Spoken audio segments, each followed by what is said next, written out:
अस्सलामु अलैकुम वरहमतुल्लाहि वबरकातुहू। उम्मीद करता हूँ कि आप सभी हजरात खैर और आफियत से होंगे। अल्लाह रब्बुल इज़्ज़त आप लोगों को इसी तरीके से हमेशा शाद आबाद रखे। आप जहाँ भी रहें महफूज रहें, सही सलामत रहें। मेरे प्यारे दोस्तों और मेरे भाइयों, मेरी मुअज़्ज़ज़ ख़वातीन माँ बहनों, आज मैं आपको ज़कात के ताल्लुक़ से बहुत ही ज़रूरी, बहुत ही अहम मसला बताने जा रहा हूँ। ज़कात किन पर फ़र्ज़ है, किन पर फ़र्ज़ नहीं है, ज़कात के ज़रूरी मसाइल और ज़कात ना देने वालों का अंजाम क्या है, आज हम इस पर बात करेंगे। किन लोगों पर ज़कात फ़र्ज़ है? मुसलमान, आक़िल, बालिग़, आज़ाद और निसाब से भरपूर, यानी कि उसके पास इतना माल हो कि जो निसाब तक पहुँचता हो। और एक और ज़रूरी बात ये इसमें कि उस पर कोई कर्ज़ा ना हो, कर्ज़ से भी फारिग हो और ज़रूरत से भी फारिग हो, और जो माल हो उस पर साल गुज़र चुका हुआ हो और वो माल बढ़ता हो तो उस पर ज़कात फ़र्ज़ है। किन लोगों पर ज़कात फ़र्ज़ नहीं है? काफिर, और जो काफिर मुसलमान हुआ उस पर कुफ्र के ज़माने की, और नाबालिग और पूरे साल पागल रहने वाले, और जिसका निसाब भर माल कर्ज या ज़रूरत से फारिग ना हो और साल मुकम्मल ना हो तो ऐसों पर ज़कात फ़र्ज़ नहीं। निसाब भर माल का मालिक है मगर उस पर इस कदर कर्ज है कि अदा करने के बाद निसाब का मालिक नहीं रहता है तो ज़कात फ़र्ज़ नहीं है। और पागल साल में कभी अच्छा रहता है और कभी पागल हो जाता है तो उस पर ज़कात फ़र्ज़ है। ठीक है, ये याद रखें, पागल साल में कभी अच्छा रहता है और कभी पागल रहता है तो उस पर ज़कात फ़र्ज़ है। किन किन चीज़ों पर ज़कात फ़र्ज़ है? माल तिजारत, सोना चांदी और नक़द पर ज़कात फ़र्ज़ है। ज़कात के ज़रूरी मसाइल।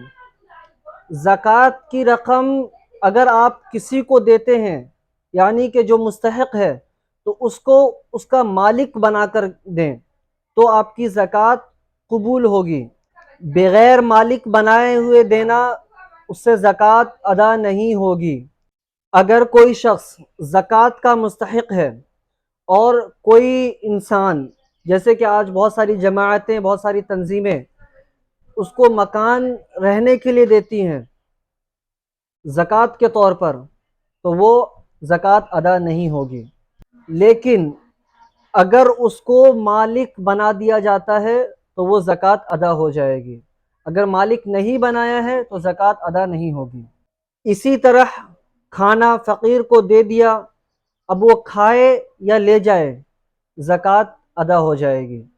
एक ज़रूरी मसला, अगर मैंने किसी को कर्ज़ दिया है, मिसाल के तौर पे मैंने किसी को कर्ज़ दिया है, अब मक़रूज़ मुझे कर्ज़ वापस लौटाने में ताख़ीर कर रहा है या फिर गुर्बत की वजह से वो मुझे पैसा नहीं लौटा पा रहा है तो मुझ पर ज़कात नहीं होगी।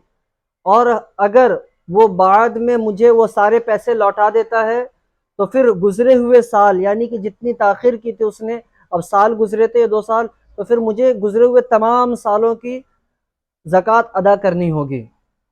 ज़कात ना देने का नुकसान व अंजाम। और जो लोग सोना चांदी जमा करते हैं और उसे अल्लाह ताला की राह में खर्च नहीं करते, उन्हें दर्दनाक अज़ाब की खुशखबरी सुना दो।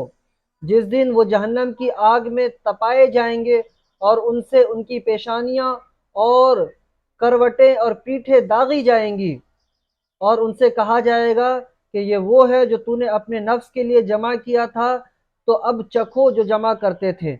यानी कि जो माल, जो सोना चांदी अपने आप की खूबसूरती बढ़ाने के लिए, अपने आप को अच्छा दिखने के लिए हम यहाँ पर जमा कर रहे थे, अपने चेहरों पर, अपने बदन पर सजा रहे थे, अगर हम उसकी ज़कात अदा नहीं करते हैं तो यही सोना चांदी कल क़यामत के दिन हमारे लिए अज़ाब बन जाएगा।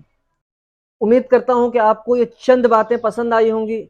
अगर आपको इसमें चंद मसाइल ऐसे लगे हैं कि जिनसे उम्मत का फ़ायदा हो सकता है, किसी को भेजने से उनका वक्त कीमती हो सकता है, تو دیر نہ کرتے ہوئے اس کو زیادہ سے زیادہ شیئر کریں تاکہ لوگ زکوٰۃ ادا کریں، اور زکوٰۃ نہ ادا کرنے والے بھی یہ بات جان جائیں کہ ان کے مال کا ان کو آخرت میں کیا انجام ملنے والا ہے۔